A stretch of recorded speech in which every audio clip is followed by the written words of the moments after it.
जहाज दुर्घटना हुनु अघि पाइलटले यसो भनेका थिए। पाइलटको यो अन्तिम बोलीले सबैलाई रुवायो। यसरी भएको रहेछ दुर्घटना। भर्खरै 10 जनाको शव काठमाडौँ ल्याइयो। एयर होस्टेस कृष्मी थापाको रुहाउने कथा प्लेन दुर्घटना अघि यस्तोसम्म भएको रहेछ। कृष्मी थापाको अन्तिम बोली। दर्शक महानुभाव नमस्कार, यहाँहरूलाई स्वागत छ। म निराजन नेउपाने। आज हामी तपाईहरुमाझ निकै नै दुःखद खबर ल्याएर उपस्थित भएका छौं। पोखराबाट जमसङका लागि उडेको तारा एयरको विमान दुर्घटनामा 22 जनाको मृत्यु भएको छ। तीमध्ये 21 जनाको शव भेटिएको नेपाली सेनाका प्रवक्ता नारायण सेवलालले निराजन अनलाइन टिभीलाई बताए। 21 जनाको शव खोजमा च्यापिएको अवस्थामा भेटिएको छ। आज निकालिने छ। सहायक रथी शिवलालले भने थप 1 जनाको शव चाहिँ लोकेट भएको छैन। मंगलबार बिहानबाट खोजी तथा उद्धार टोली मार्फत बाँकी रहेको शवको पनि खोजी थालिने शिवलालको भनाइ छ। उनका अनुसार संकलन गरिएका मध्ये 10 वटा शवलाई नेपाली सेनाको AI-17 हेलिकप्टर मार्फत सोमबारै काठमाडौँ ल्याइएको छ। ती शवलाई पोस्टमार्टमका लागि त्रिवी शिक्षण अस्पताल महाराजगञ्जमा राखिएको छ। शिवलाल भन्छन् थप शवलाई पनि काठमाडौँ ल्याएर पोस्टमार्टम पछि परिवारलाई हस्तान्तरण गरिनेछ। आइतबार बिहान 9:55 बजे पोखराबाट जमसङका लागि उडेको तारा एयरको जहाज सम्पर्कविहीन भएको थियो। पोखराबाट उडेको 12 मिनेट पछि सम्पर्कविहीन भएको ट्विन अटर जहाज बेलुकीसम्म पनि नभेटिएपछि खोजी कार्य स्थगित गरिएको थियो। सोमबार बिहानैबाट नेपाली सेनाको नारायण दल गण र उच्च शिखर शिक्षालय खोजी तथा उद्धारका लागि खटिएको थियो। त्यसबीच थासाङ गाउँपालिका 2 मा दुर्घटनाग्रस्त विमान देखिएको भन्दै यक्षगुम्बा संकलन गर्ने किसानले सुरक्षाकर्मीलाई खबर गरे। उनीहरूले दुर्घटना भएको हेलिकप्टरको तस्बिर पनि पठाएपछि उद्धारको टोली पठाइएको थियो। फिस्टेल एयरको हेलिकप्टरले 2 पटकमा 8 जनालाई उतारेको थियो। दुर्घटना स्थलमा पुगेका सामाजिक अभियन्ता इन्द्रसिंह शेरचन भन्छन् त्यसपछि पनि लामो समयसम्म थप हेलिकप्टर आउन सकेको थिएन। सेनाको AI-17 हेलिकप्टर मार्फत दिउँसो सेनाको त्रिभुवन अन्तर्राष्ट्रिय विमानस्थलबाट विशेष फौज वाहिनीको सिक्युरिटी टोली कोबाङमा अवतरण गरेको थियो। सोही हेलिकप्टरमा मध्य कमान्डका सेनापति, रेन्ज तथा विपद व्यवस्थापन टोली लगायतलाई दुर्घटनास्थलतर्फ लगिएको थियो। तर खराब मौसमका कारण उनीहरूलाई 14,015 मिटर उचाइमा अवतरण गराइएको थियो। INN-80 क्लासको जहाजमा 2 विदेशी, 4 भारतीय र 13 नेपाली यात्रु सवार थिए। जहाजमा चालक दलका 3 सदस्य पनि थिए। जहाजलाई क्याप्टेन प्रभाकर प्रसाद घिमिरेले उडाएका थिए। पाइलट उत्सव पोखरेल र विमान परिचालक कृष्मी थापा थिइन्। जहाज दुर्घटनामा धनुषाको मिथिला नगरपालिका 11 लेटाका एकै परिवारका 7 सदस्य पनि परेका छन्। सरकारले आइतबार भएको तारा एयरको विमान दुर्घटनाको कारण पत्ता लगाउन 5 सदस्यीय आयोग गठन गरेको छ। संस्कृति, पर्यटन तथा नागरिक उड्डयन मन्त्रीले वरिष्ठ एरोनटिकल इन्जिनियर रतिशचन्द्र लाल सुमन अध्यक्ष तथा दुर्घटना जाँच इन्चार्ज रहने गरी आयोग गठन गरिएको हो। आयोगका सदस्यमा क्याप्टेन दीपु जर्जन, वरिष्ठ मेन्टेनेन्स इन्जिनियर उपेन्द्र लाल श्रेष्ठ, वरिष्ठ मौसमविद मणिरत्न साख्य र मन्त्रालयका प्राविधिक सहसचिव बुद्धिसागर लामिछाने छन्। यो समितिलाई दुर्घटनाको कारण पत्ता लगाई भविष्यमा यस्ता घटना दोहोरिन नदिने उपाय सिफारिस गर्ने कार्यदेश रहेको मन्त्रालयका सहसचिव होम प्रसाद लुइटेलले जानकारी दिए। आइतबार पोखराबाट जमसङ जाँदै गरेको तारा एयरको ट्विन अटर विमान मुस्ताङको मानापाथी हिमालको फेदीमा दुर्घटनाग्रस्त अवस्थामा फेला परेको थियो। दुर्घटनामा विमानमा रहेका सबै 21 जनाको मृत्यु भएको थियो। तारा एयरको दुर्घटनाग्रस्त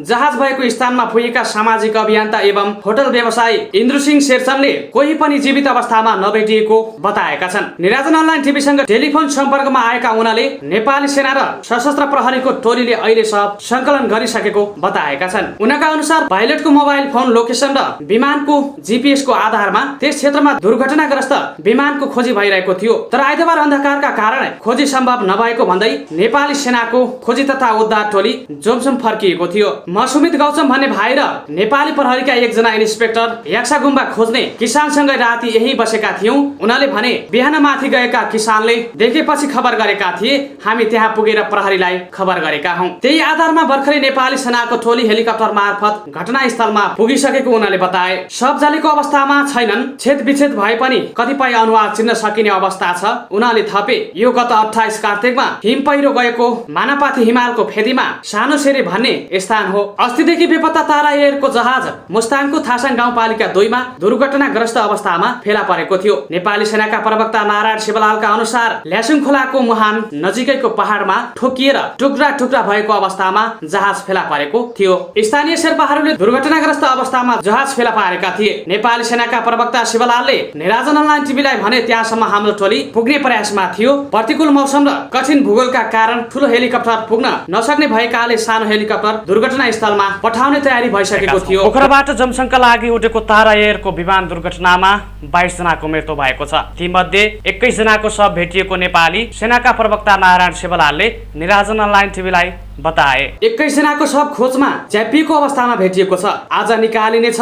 सहायक रथी शिवलालले भने थप 1 जनाको शव चाहिँ लोकेट भएको छैन। मंगलबार बिहानबाट खोजी तथा उद्धार टोली मार्फत बाँकी रहेको शवको पनि खोजी थालिने शिवलालको भनाइ छ। उनका अनुसार संकलन गरिएका मध्ये 10 वटा शवलाई नेपाली सेनाको AI-17 हेलिकप्टर मार्फत सोमबारै काठमाडौँ ल्याइएको छ।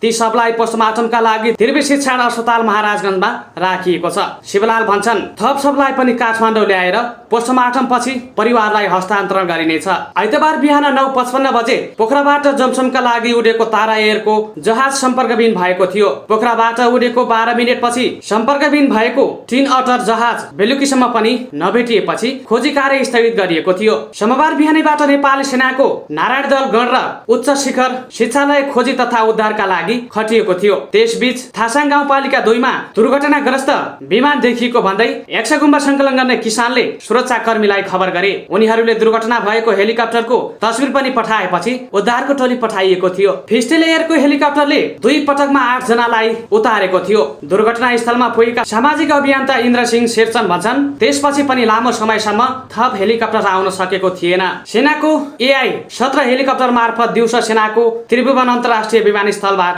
विशेष फौज वाहिनीको सिक्युरिटी टोली कोबाङमा अवतरण गरेको थियो। सोही हेलिकप्टरमा मध्य कमान्डका सेनापति रेन्ज तथा विपद व्यवस्थापन टोली लगायतलाई दुर्घटनास्थलतर्फ लगिएको थियो। तर खराब मौसमका कारण उनीहरूलाई 14,015 मिटर उचाइमा अवतरण गराइएको थियो।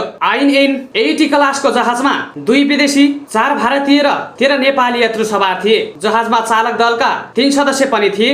जहाजलाई क्याप्टेन प्रभाकर प्रसाद घिमिरेले उडाएका थिए। पाइलट उत्सव पोखरेल र विमान परिचालक किस्मी थापा थिइन्। जहाज दुर्घटनामा धनुषाको मिथिला नगरपालिका 11 लेटाका एकै परिवारका 7 सदस्य पनि परेका छन्। सरकारले आइतबार भएको तारा एयरको विमान दुर्घटनाको कारण पत्ता लगाउन 5 सदस्यीय आयोग गठन गरेको छ। संस्कृति पर्यटन तथा नागरिक उड्डयन मन्त्रीले वरिष्ठ एरोनटिकल इन्जिनियर रतिशचन्द्र लाल सुमन अध्यक्ष तथा दुर्घटना जाँच इन्चार्ज रहने गरी आयोग गठन गरिएको हो। आयोगका सदस्यमा क्याप्टेन दीपु जर्जन, वरिष्ठ मेन्टेनेन्स इन्जिनियर उपेन्द्र लाल श्रेष्ठ, वरिष्ठ मौसमविद मणिरत्न साख्य र मन्त्रालयका प्राविधिक सहसचिव बुद्धिसागर लामिछाने छन्। यो समितिलाई दुर्घटनाको कारण पत्ता लगाई भविष्यमा यस्ता घटना दोहोरिन नदिने उपाय सिफारिस गर्ने कार्यदेश रहेको मन्त्रालयका सहसचिव होम प्रसाद लुइटेलले जानकारी दिए। आइतबार पोखराबाट जमसङ जाँदै गरेको तारा एयरको ट्विन अटर विमान मुस्ताङको मानापाथी हिमालको फेदीमा दुर्घटनाग्रस्त अवस्थामा फेला परेको थियो। दुर्घटनामा विमानमा रहेका सबै 21 जनाको मृत्यु भएको थियो। तारा एयरको दुर्घटनाग्रस्त